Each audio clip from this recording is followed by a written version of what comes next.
All right. Hello, everybody. Happy Sunday.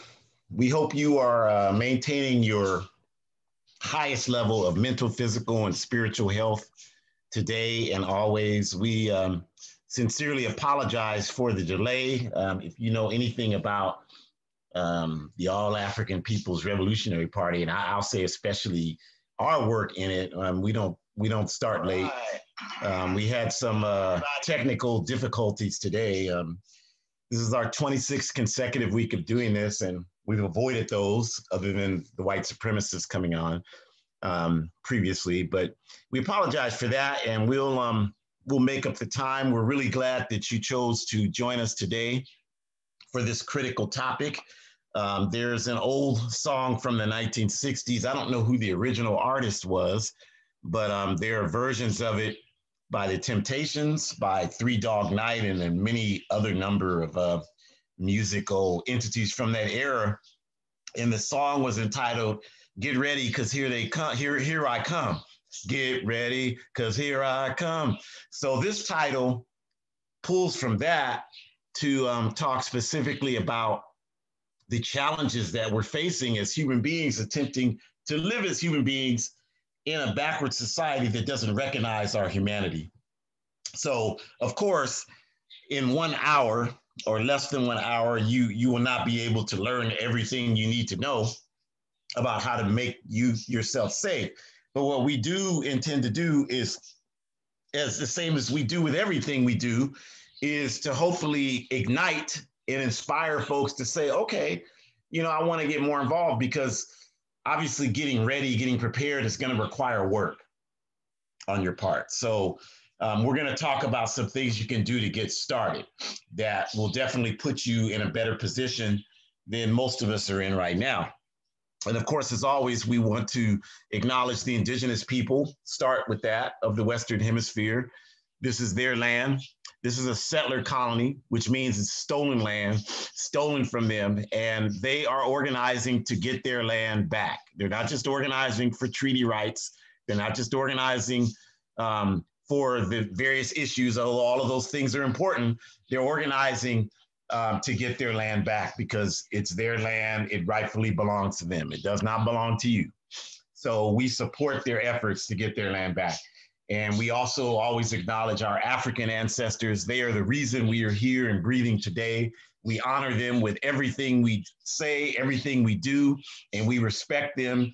And you should not be within striking distance of us if you disrespect them, because we love our ancestors. They're the reason that we're here. So if you see anybody saying absurd things like "I'm not my ancestors," then basically what they're saying is they have never spent 5 seconds studying our history, because our history is a history of struggle and resistance. And so we acknowledge that. And in getting started, just quick introductions. Jamu here, longtime organizer, All African People's Revolutionary Party. I've been fortunate to do work for the party all over the world, particularly throughout Africa. And I will continue to do this work as long as I'm humanly able to do it. And with me, of course, as always, is my outstanding and wonderful daughter, Shakura, who is another part of the plantation here in the United States. But she is completing her educational, her education, her doctorate in education, rather, in communication, public health, and she is engaged in a number of outstanding activist activities in the tradition that she was raised in. And so glad to do this with her every week. And if you did not know, the objective of the All African People's Revolutionary Party is Pan-Africanism, which we define as the total liberation and unification of Africa under scientific socialism. This is an AAPRP event. And you want to know more about our objective of Pan-Africanism, the Handbook of Revolutionary Warfare. We're united with all people who wish to bring about this objective of one unified socialist Africa. So we are glad that you're here with us, and we will continue to keep you aware of the work we're doing to build in our Pan-Africanist work. And then also we have relationships with other liberation movements around the world, non-African liberation movements that are fighting for national liberation, socialism, and the things that will make humanity better for all of us. Okay, so with that, I will turn it over to Shakur. But before I do, I just want to, again, for the purpose of this session, it would really be best productive for those of you participating if you think about it like this, like the forces that are out here that are anti-human, it doesn't matter if you're an activist and you're a well-known activist and people identify you like that, that's great. If you're just someone who goes to a slave every day and goes to your house and spends time with your family and friends, whatever you are, the important thing for this session is that you think of yourself as being in danger. Think of it like the forces of reaction, the forces of oppression, fascism, white supremacy. They are coming after you. Even if all you do is go to work and go to your house, you need to think of this as if every second, every day of your life, you are in danger. That's the mindset that you have to get into. And we'll get into that more. But I just wanted to ask you, just please start with that and keep that in mind. And I'm just going to go ahead and turn it over to Shakur. Greetings, everyone. Thank you so much, Daddy. I appreciate your words. Again, we thank you all for being patient with us. Some of you that were able to join in, I just mentioned that, you know, the oppressor is always busy trying to do what they can to stop us. So I thank you for your patience. We thank you for your patience as you stuck it out with us and we worked through our technical difficulties. I do have a comment that I want to make specifically to African people in terms of some of the critiques that I've been reading about in terms of using the term white supremacy. But before I get to that, I'm going to save that for the very end of my slide presentation. And so I'll just start with the basics. And so since the very beginning of a 500+ year terrorist assault against humanity known as the development of the Western capitalist empire, African, indigenous, and other colonized people have had to rely specifically upon themselves and their own resources to defend themselves from systemic, immoral, and violent attacks from the state and its surrogates, vigilantes, etc. At no time since the 1400s have oppressed people been able to turn to the instruments of the state oppression, i.e. the police, etc., to protect us. At no time. It is very best the approach of relying on state institutions for protection is specifically connected to the slim to none chance that you will encounter an agent or agents from the state who have a strand of decency about them. Most likely, you will encounter agents who are indifferent to your humanity and whose presence in the situation makes things much worse for you. We have chronicled in clear historical terms how police and white supremacy are like Clark Kent and Superman. Plus, there is absolutely no question that the forces of reaction and white supremacist violence are on all levels are actively engaging in terrorist activities against African, indigenous, Asian, Arab people, as well as women and LGBTQ community members. The evidence about this is all around us. So anyone in 2020 who is approaching this dire reality with only a plan of calling police is someone who relies on fairy tales to guide them through their life. Instead of believing in fantasies, the purpose of today's session is to specifically discuss some basic and concrete ways we can prepare on a collective level to defend ourselves and make our families and communities safe from white supremacist, fascist activity. Next slide, please.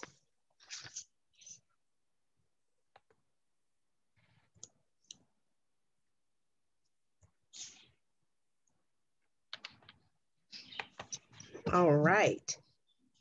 It is critical that we all accept and understand that the concept of us organizing ourselves isn't new. We have always done this on all levels. This is why we are our ancestors, case in point. Whether we are talking about Nzinga and Bade of the Ndongo people of Angola, who led the Ndongos to fight relentlessly against the Portuguese in the 1600s, to the Lumbi indigenous group who fought the KKK in Mississippi in 1958, to the armed deacons of defense during the 1960s civil rights movement, to the Black Panther Party and the American Indian movement, etc.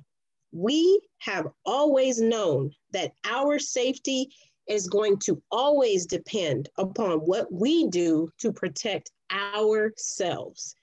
Now, I have read some statements where specifically African people who might be in academia or who might not be are literally releasing statements saying that when African people use the term white supremacy, it perpetuates a divide rather than unison or a union.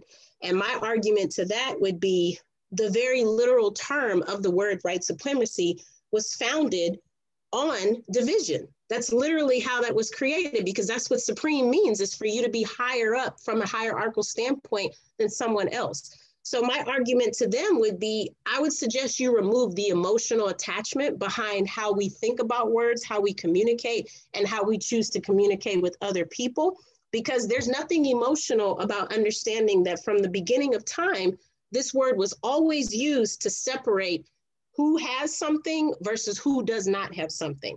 So for us to use this term nowadays, we're literally only basing it off of what it was founded on.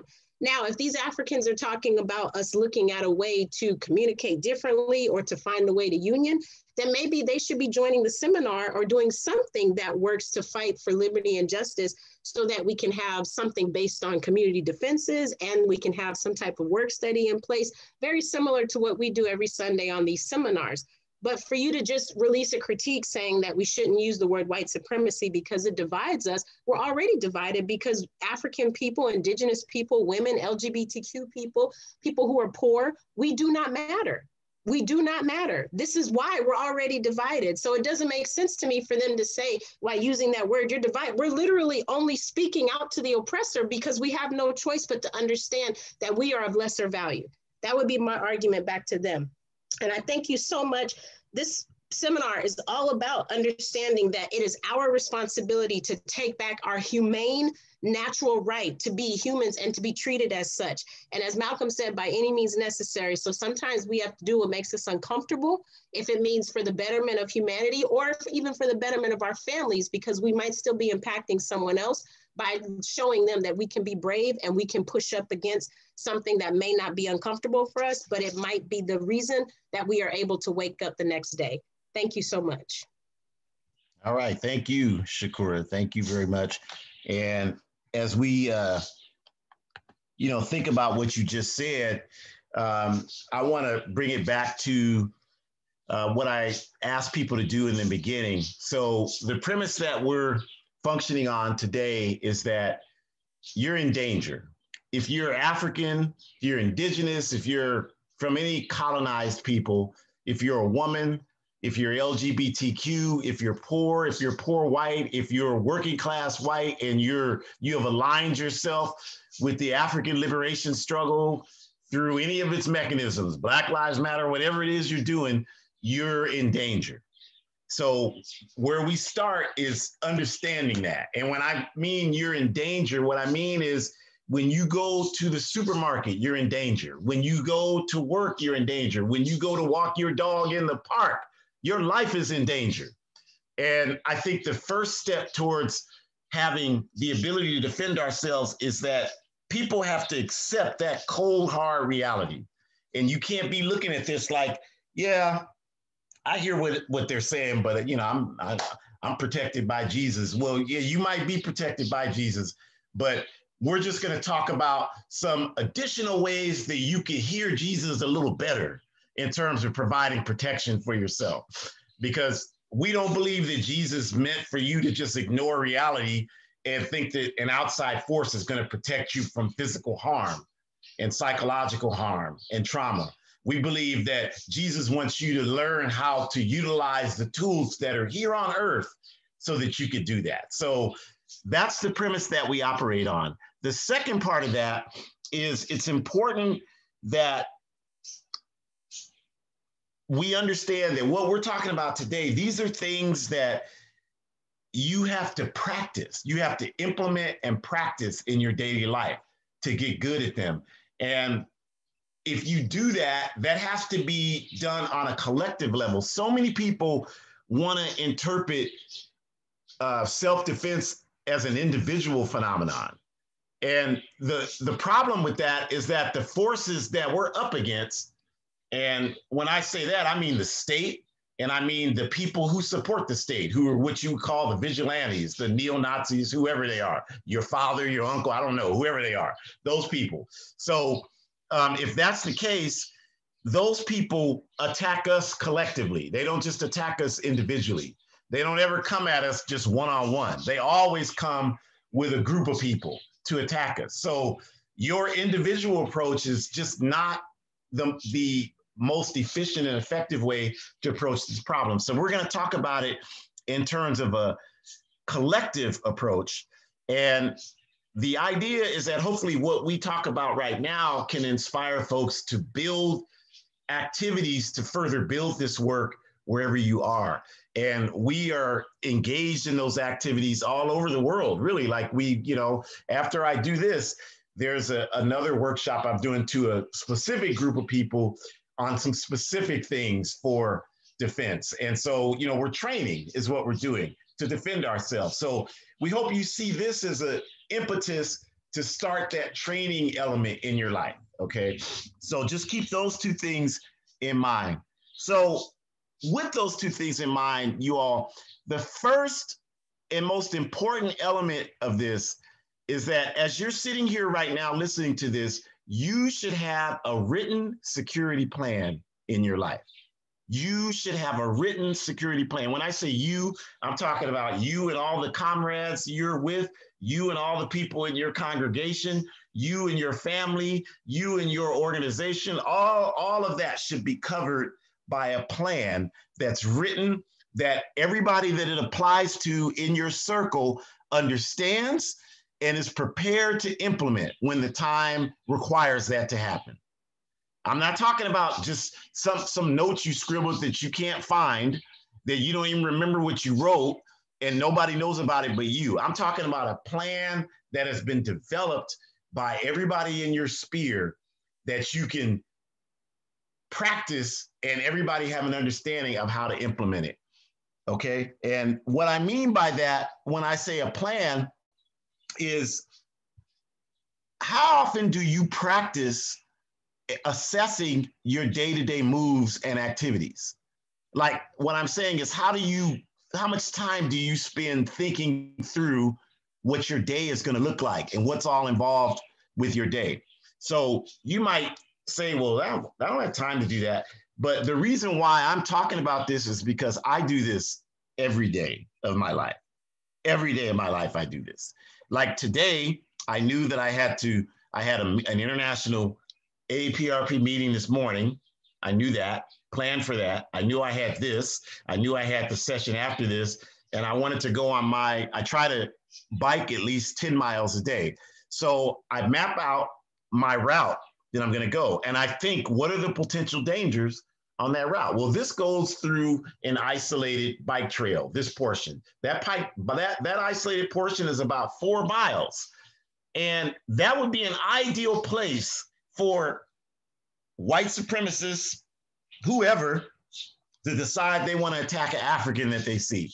So what are the conditions that I'm dealing with in this 4-mile radius? What are the possibilities of what could happen? And what are the best ways that I can prepare for that? That's an example of what I do in my plan and how I practice and assess it every day.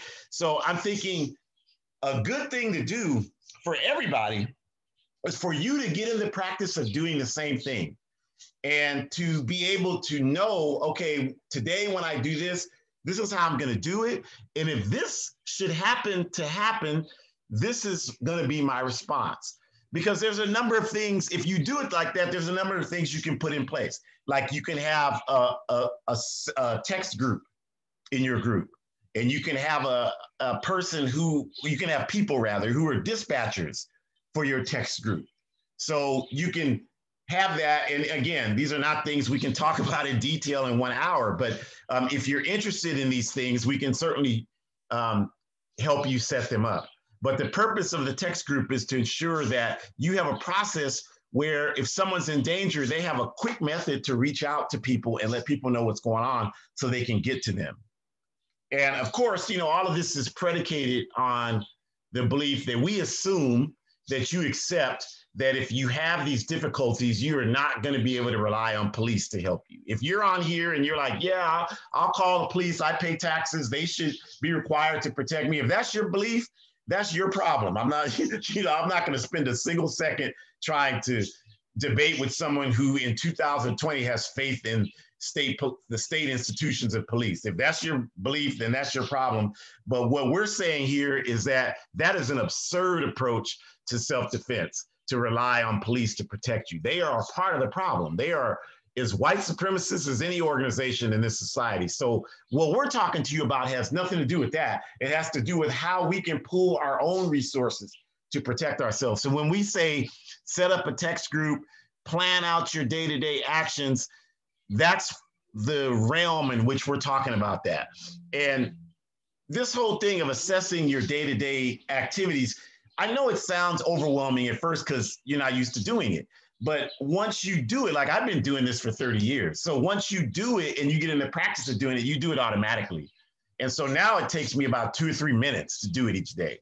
That's it. And I might do it while I'm eating or while I'm doing something else. I just do it in my head now. I don't even have to write it down anymore. But your initial plan, you should write it down. So what does that plan look like? So we're going to talk about resources, but what do you need? What do you need that you don't have? Like, do you have an adequate supply of water? And this is not a, you know, the purpose of this is not for like natural disasters or anything like that's important, but that's not what we're talking about today. But just, do you have water you can access? Some water, some potable drinking water that you can get access to? Do you have resources to defend yourself? Do you have a communication and travel plan? Like if something happens to you and you need to get away, do you have a place to go that you know is going to be secure and safe? And is it a place that a number of people can go and meet? And does everybody know what that place is? And does everybody have a method to get there? And what is that method? And how reliable is it? And what is the backup plan if that method is not available? These are the types of things that I'm talking about when I say write a plan for what you'll do. So again, if you're interested in that, we can certainly talk about it more, but you should definitely have one. You definitely need a plan for what you would do if something happened. Every step of the way, every single element of what you would do if something happens needs to be written down, and you need to know it, memorize it, because you may not be able to gain physical access to it. That might not be physically possible. And whoever you're working with needs to know that plan. And you all need to accept it, buy into it, agree to it, be committed to it, and be prepared to carry it out when you need to, okay? So the resources that you need, you know, we talked about a couple of them, right? Like water, do you have that? Do you have a reliable flashlight that you can have with you all the time? Do you have things to defend yourself? And we'll talk a little more about that, but where are those things, and what is your access to them? And the most important element of that, obviously developing a communication apparatus, which is a part of your plan, but with whatever resources you have to defend yourself, how efficient are you at doing that? Do you know how to use them? Do you practice using them so that you're prepared when you have to use them? The practice part needs to happen every day. I practice this stuff every day to make sure that I understand what to do when it happens. And I can tell you, because I've been in, unfortunately, a number of confrontations with these people we're talking about over the years. And when that happens, you all, if you have not trained yourself, you might think, yeah, I know what to do. I'll do this. Yeah, you hear people say this all the time. Well, if they come here, I'll do this. But I can tell you from experience, if you do not practice, when that moment happens, you're going to freeze. It may be 10 seconds that you freeze. It may be 5 seconds. It may be 2 minutes. But any level of time that delays your ability to act could be enough time to cost you your life.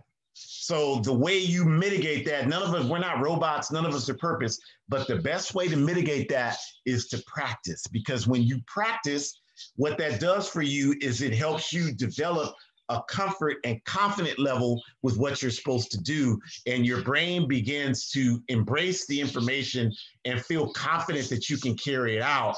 And that creates an environment where it's much more likely that you will do it immediately.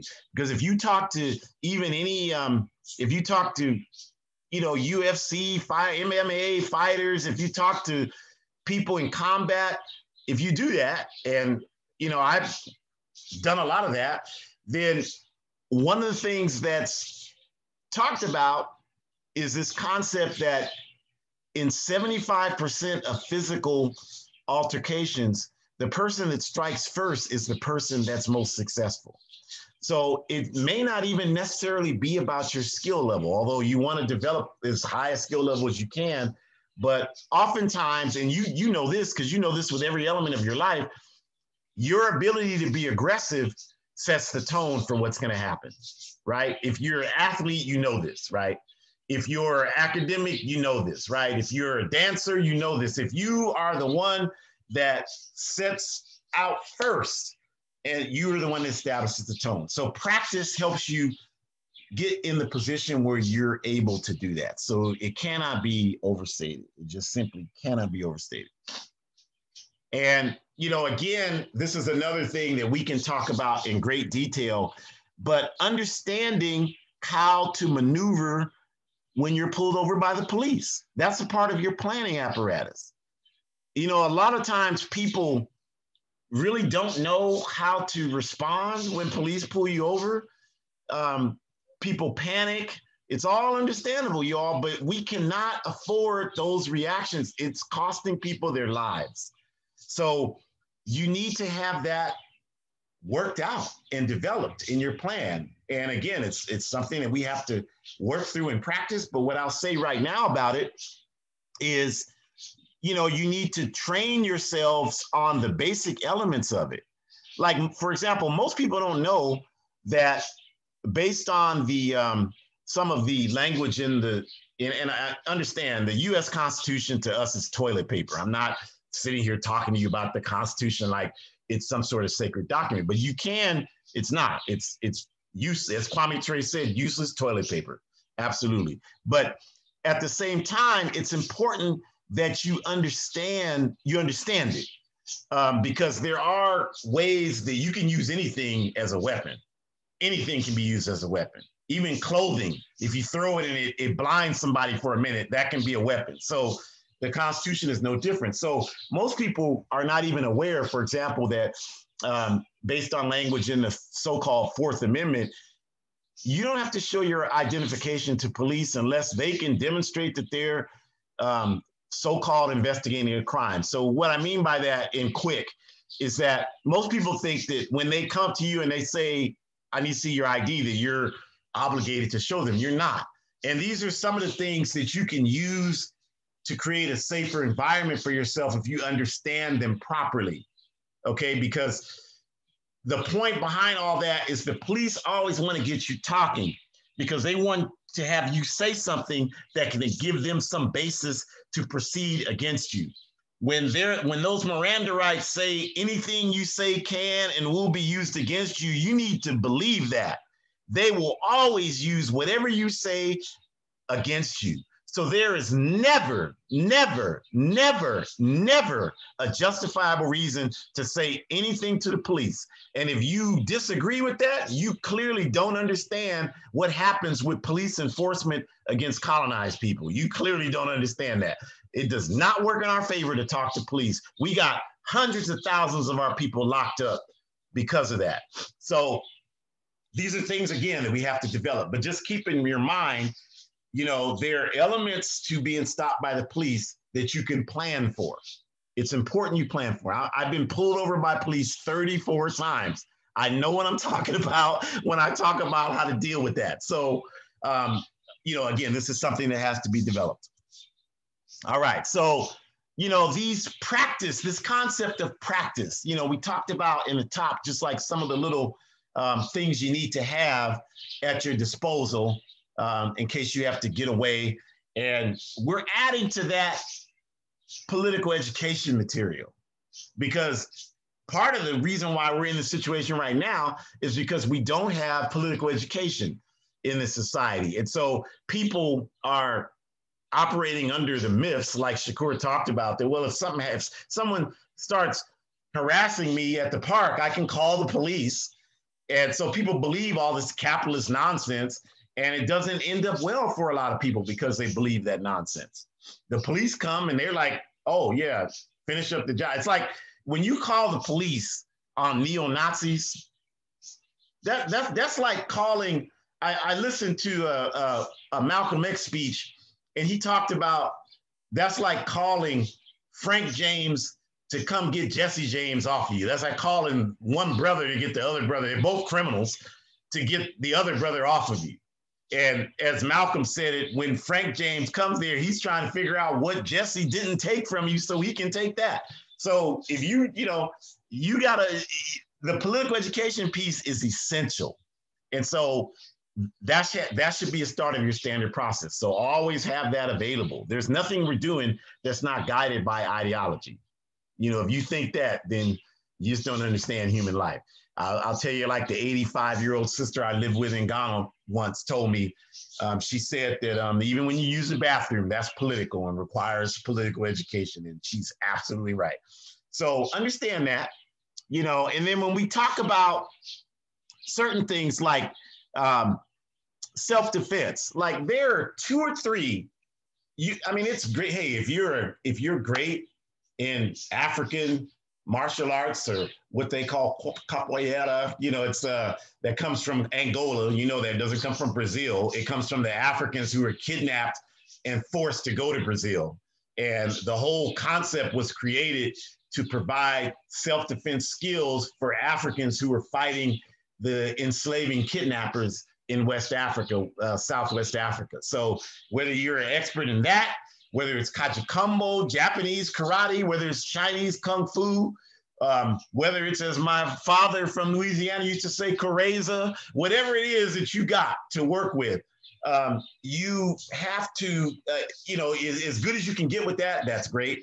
But you also want to, there's just like 2 or 3 basic self-defense techniques that everybody can learn, that again, you can practice, that are designed to give you space to either get away, primarily that's what you should be trying to do, or at least give you space so that you could disable the person who is attacking you.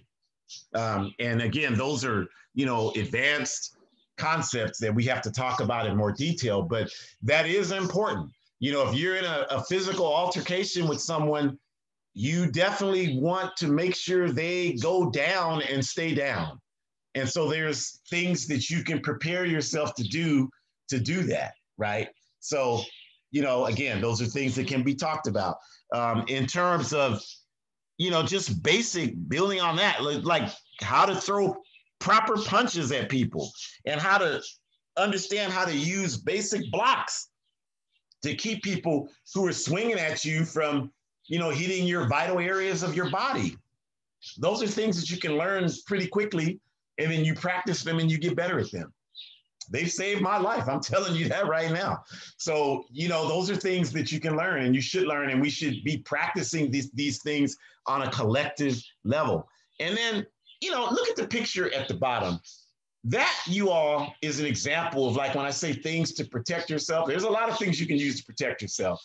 And obviously we're not going to, that's a discussion, that's a specific discussion for specific people. But just looking at this in a general conversational piece, that picture there, that device is a flashlight. It's a very fine and refined flashlight. It has a very high beam light you could see for an extended period with it. The whole device is small, it's easy to carry, but that device is also a stun gun. And the thing about that is, this is something you can buy at Big Five Sporting Goods for under $20. So it's affordable. Everybody can get it. You don't need anything to get it, other you just have to be 18. You can't be under 18 and buy it. But if you're 18, you can just walk in the store and get one, and you can have that, and it's a stun gun. And you can get that, and that's just a non-lethal, because some of us are like, well, I don't want to hurt somebody. Look, if somebody's trying to hurt me, I'm gonna try to hurt them. But some of you are like, I don't want to hurt anybody. Okay, well, this is a device that you can use. It's not lethal. You can get people off of you when you need to. But again, like I'm a broken record, you have to practice using that. You can't expect it. Just buy it, put it in your pocket or your purse or your backpack or whatever, and then know how to, engage it when the time comes when you haven't practiced it. It's not going to happen. That's a movie. That's Hollywood. It's not going to happen like that in real life. So you can get that for $18 and practice how to use it, and do that collectively. Work with each other to practice. And obviously, if you do that and you develop a proficiency with that, just with those things I've talked about in the last 2 minutes, your life is much safer already, just with that. If you do all these things, you're seriously mitigating the chance of harm to come to you and your folks around you. So, just keep those things in mind, please. And then the last thing I want to say before I go to that is a lot of this stuff, the people who are that we're talking about, who are engaging in this violence against us, like, we have to take the shutters off of our eyes, you all. These people are telling you right now that if this election next month doesn't go the way we want it to go, we're going to tear this country up. And when they say tear this country up, they're not talking about what we do, breaking a few windows, burning a few cars that don't have anybody in them. They're not talking about that. They're talking about murdering people on a mass scale. Why do we know that? Because they have a strong history of doing that. They're not new at it. Like Malcolm said, please, Lord, they know not what they do. They've been doing it for hundreds of years. They're experts in what they do. So that's what they're talking about. So we have to understand that. It's astounding to me how many people want to dismiss that and pretend like that's not the reality. We have to accept and understand that. And understand that these people we're talking about, they do not see you as human beings. So as a result of it, the same way a lot of you, if you saw a spider in your house, that spider got to go. That's how they look at you. They have no hesitation, no remorse about taking your life, because they don't feel like your life has any more value than that roach or that spider that you killed last night. So we've got to understand this. We've got to accept this. And so because that's how they operate, they, as we speak right now, are training on developing their proficiency at causing you harm. That's what they're doing right now, you all, and you have got to be ready for that. We have got to get prepared for this. So all of these things we're talking about, again, we only have a few minutes that we do this every Sunday. So, you can't come on here for an hour and become trained on how to defend yourself. That's insanity. But what we can do is the same thing that we always commit to do. We're revolutionary organizers. And so we're here to share what we know to strengthen movements. That's what we do. So the point of today is not to prepare you for what you need to do. It's to hopefully ignite the understanding that we need to do something. And then once we understand that, then what we commit to do is say to you, reach out. If you want to do more advanced work around this, reach out and we can do that. And that's what organizing work is, you all. We build relationships and we do that. And by doing that, we strengthen our communities everywhere. Just imagine if we had 10 groups of people in 10 cities who were engaged in constant political education and training.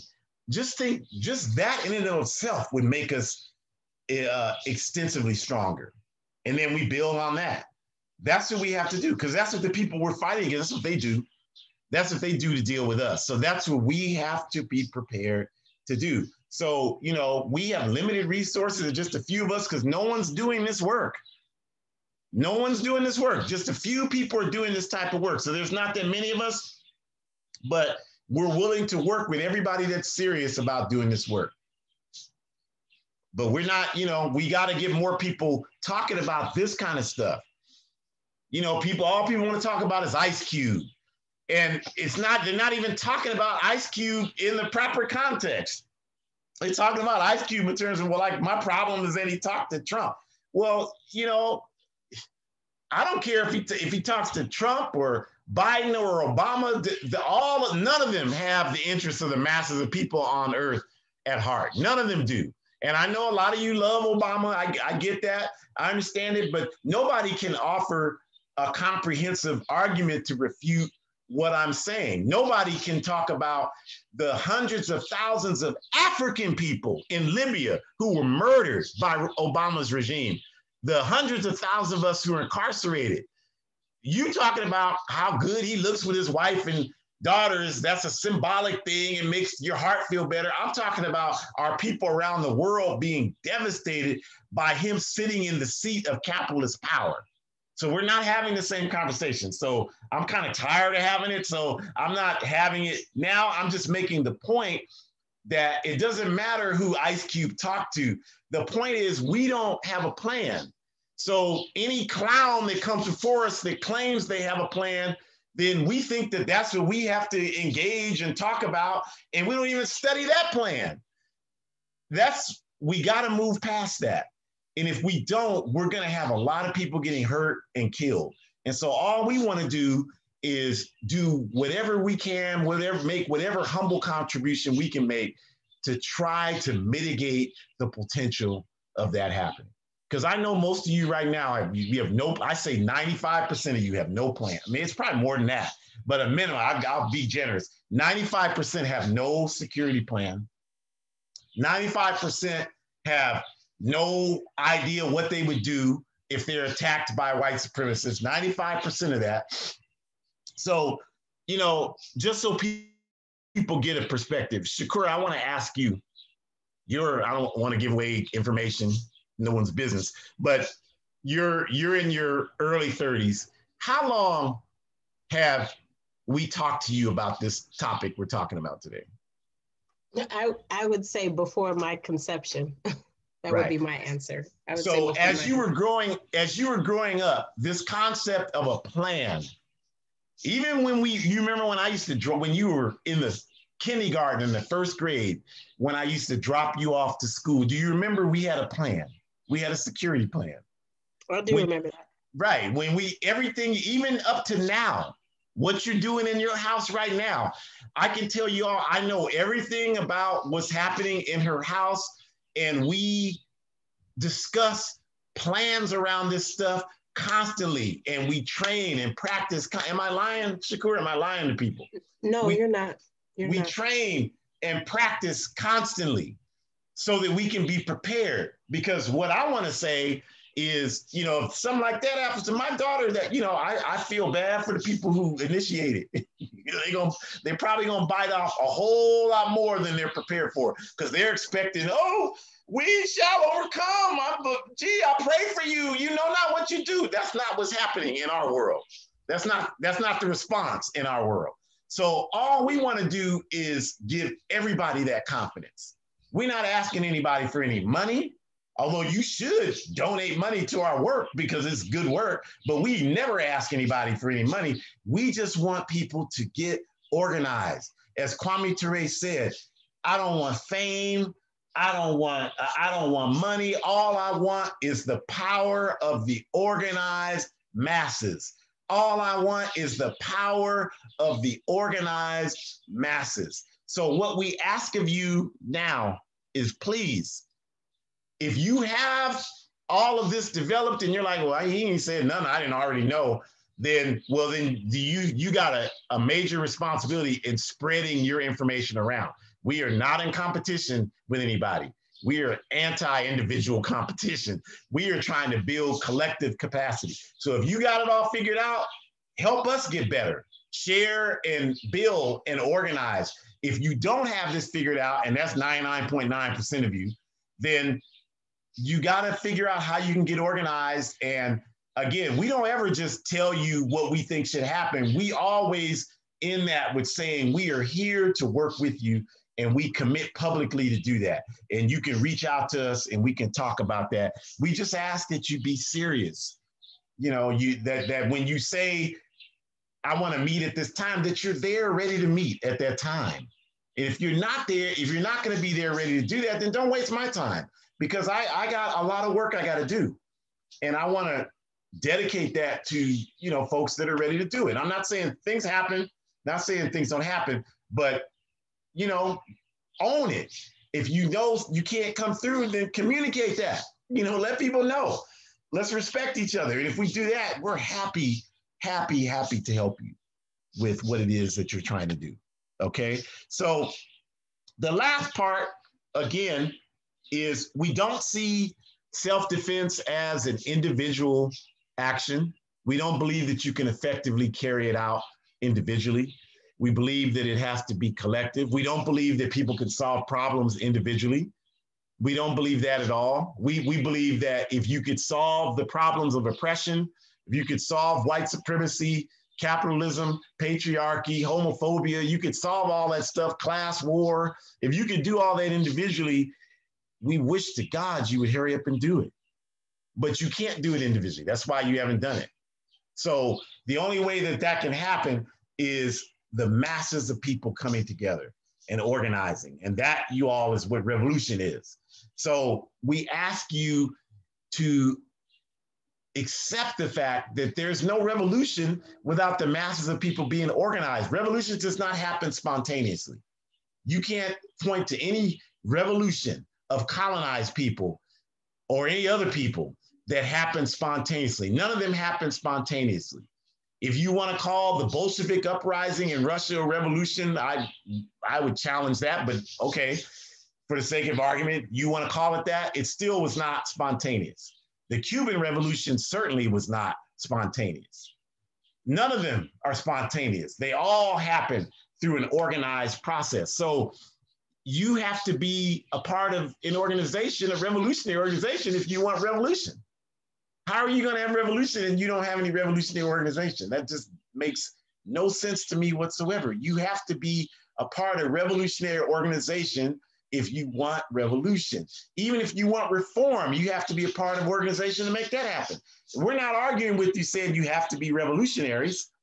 We're saying that you got to be an organization. So don't confuse it. Don't get off here and lie and say, well, if you don't join their party, that's all they care about. That's a lie, and you know it.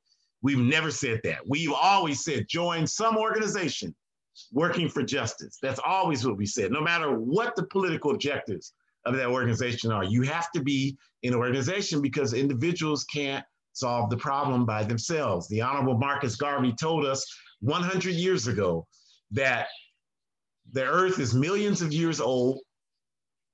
All of us will live 70 or 80 years if we're lucky. So clearly, as individuals, we don't even live a fraction of the time necessary and required to understand enough of the world to shape it and change it.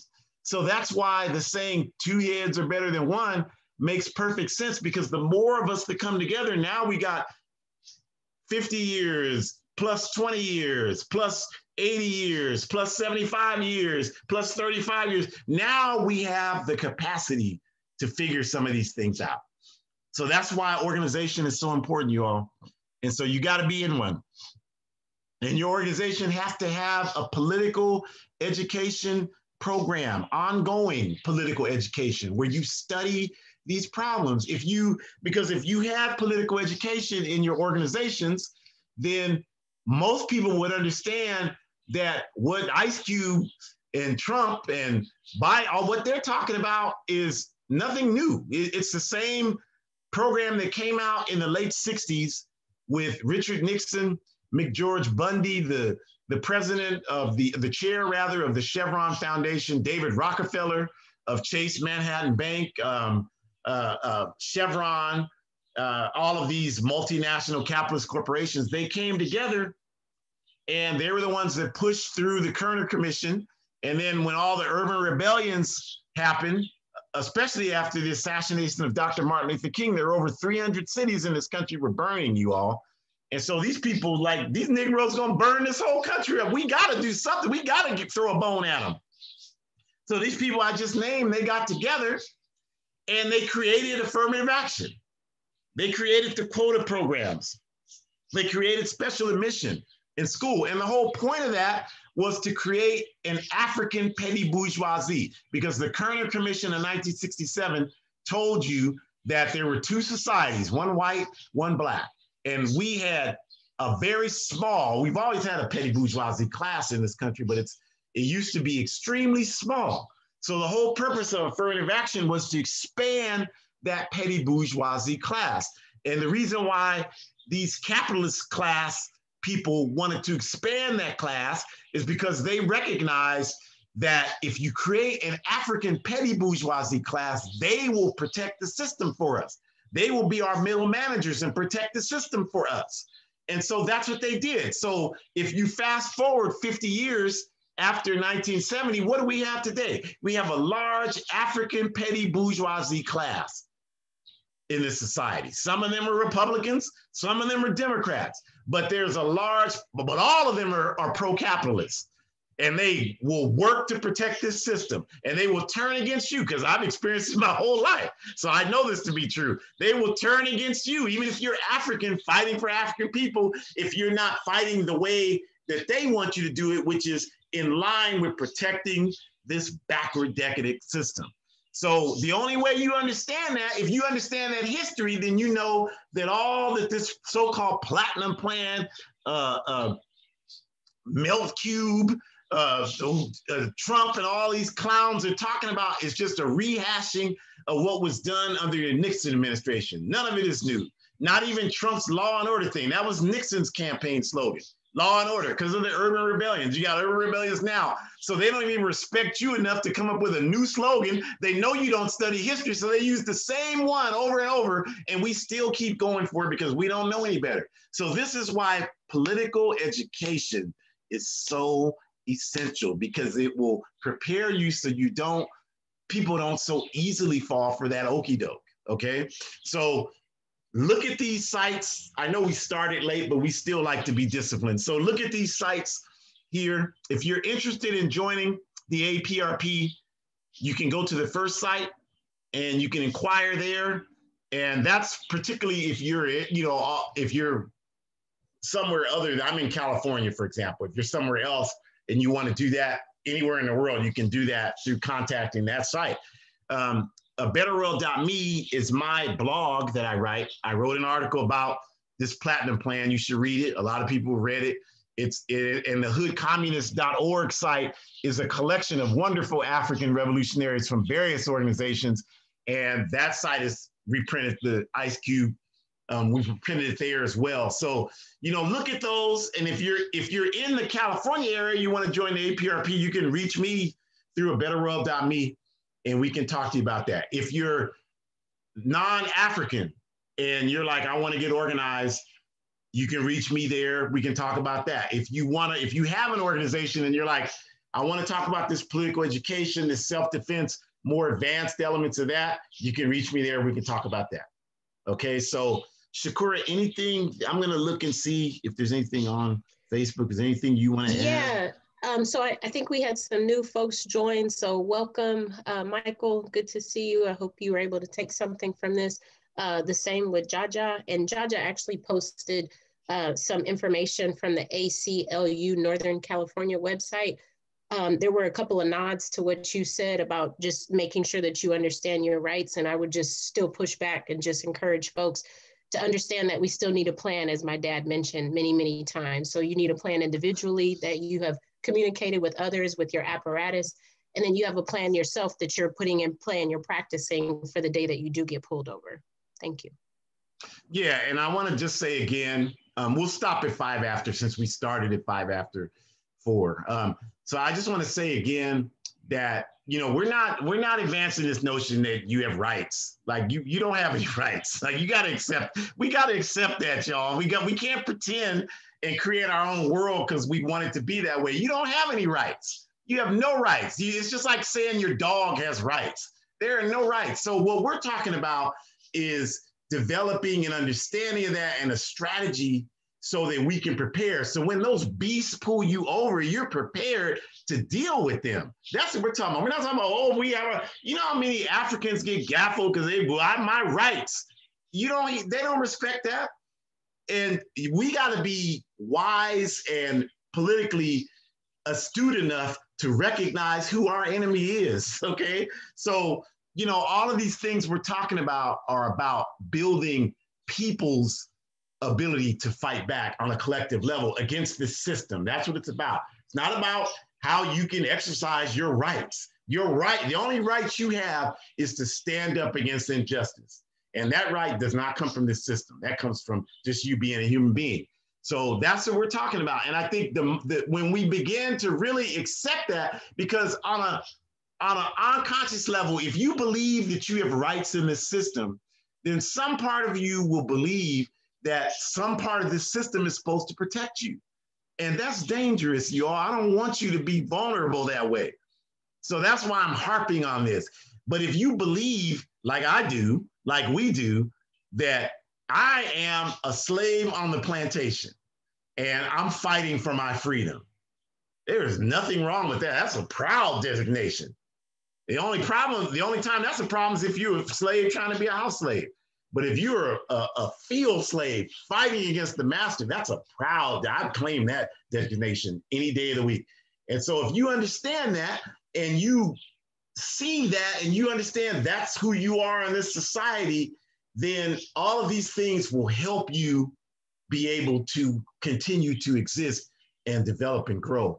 So that's what we want to do. And I see on Facebook, there's a number of wonderful things people are saying, offering support. People are agreeing that the police are a part of the terrorist lot attacking us. Absolutely. Thank you for those comments. And also people are talking about agreeing that it's important to practice.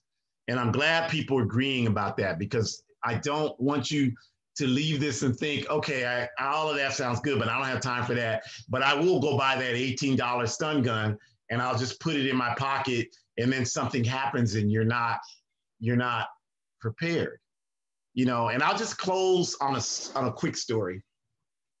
So Shakura, I don't know if you remember this or not, but when you were 9 years, you might've been 8, when you were 8 or 9 years old, we went camping to Yosemite, up by Yosemite here in California. And, you know, Yosemite is huge, right? And it's, you know, you're out there, there's not a lot of people. And so there were people, we didn't realize it, but we were hiking and there were people hunting up there. And so we were trying to get out of the area and leave. So we were sitting at a certain point and I was looking at the map I had and we were just trying to designate our route back. And at that time, I saw these 3 guys coming. I could tell they were skinhead types. And then when they got even more visual, the one guy had a huge swastika tattooed on his chest. He didn't have a shirt on, tattooed on his chest. And so, you know, you were there and you weren't aware of what was going on, and I didn't want you to panic. So there was a tree. So we sat on the tree limb. We just sat there because we weren't in a position to go anywhere, but we were prepared, you all. That's the point. And so we sat there. And so, you know, I'm not going to give detail. This was years ago, obviously, but the details don't matter. But what mattered is that when they got there, the guy, not the guy with the swastika, if I remember, but another guy said something to the effect of, "What do we have here?" And then they started, you know, using racial slurs, and we didn't move. I was just looking at them. I didn't get in an argument with them. There's no argument. I knew what I was going to do, and I knew what I was prepared to do to protect myself and my child. No argument. While they were talking, saying all the stuff they were saying, I was in my mind saying, okay, they're about 20 feet from me. So I'm going to wait until they move to this point, and then I'm going to lead my plan into action. And that was my mindset. And I didn't say a word to those people. I just looked at them. And I don't know if it was something about the way I responded, because, clearly it was not. I mean, obviously you have adrenaline, there's fear, there's all of that, but those were not the dominant things. The dominant things were, yeah, this plan is going to be implemented. If it's triggered that way, it's going to be implemented. And that was my thought process. And I don't know if somehow they figured that out, because if they just abruptly stopped talking and just walked the other way on the path and just left us alone. So, there's so much to this that you can do to protect yourself. And I talk to a lot of people, and I'll just close on this. I walk around a lot at night, or ride my bike a lot at night. And I saw this young woman, young European woman, young white woman on the street. I live in downtown here in Sacramento. She's on the street by herself, couldn't have been more than 100 pounds. So but her demeanor, her whole attitude was like, if you mess with me, it's going to be a rough rest of the evening for you. And so I said, excuse me, miss, I'm just you look like you really are prepared. Like if someone is going to, I do a lot of training and workshops around, self-defense. I told her this. And so you look like you're really prepared. And she broke that stern look on her face. She broke into a smile, and she was like, yeah, I'm prepared. And we had a brief conversation, but it was like her energy, even though she was like 5'1", 100 pounds, most people weren't going to bother her. And that comes from based on what she told me, I understood how prepared she was. That comes from the confidence. And she wasn't just doing that by herself. She had a collective of people that she did it with. So reach out if you want to advance this work. We appreciate you working with us through the technical problems. We want to wish you a great rest of your Sunday. Stay safe, you all. Stay strong. Let's get organized. Victory is awaiting us.